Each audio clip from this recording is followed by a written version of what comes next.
We have yet another example of how terrible Tim Houston is at keeping his agreements. This agreement I'm talking about is the Canada-Nova Scotia Nature Agreement that was signed back in 2023 by the federal government and Tim Houston's government. This is where the federal government sent over $28.5 million, with $3.5 of it going to a Mi'kmaq of Nova Scotia and the lion's share of $25 million going to the provincial government. Now, you can pause to read, but in a nutshell, this agreement actually was meant for environmental protections, endangered species protections, and lowering the emissions overall in Nova Scotia. Tim Houston agreed to converting 82,500 hectares of Crown land into protected land. He only converted 8,000.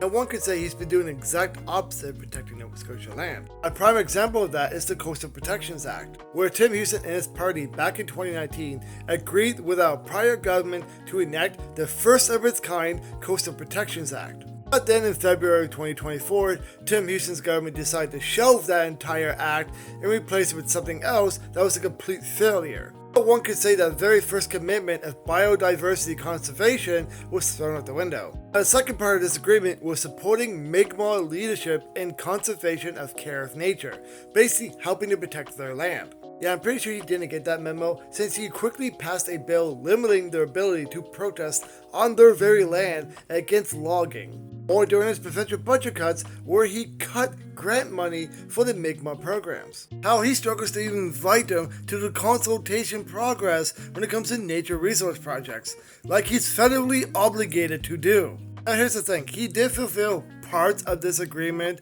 That's why the federal government's only taken back $5 million, since he did manage to spend at least $20 million on his promises. But it's no secret that Tim Houston is more focused on resource extractions than environmental protections, regardless of what could get in his way. Now, I highly recommend you guys check out the original agreement and tell me your thoughts about all of this in the comments down below.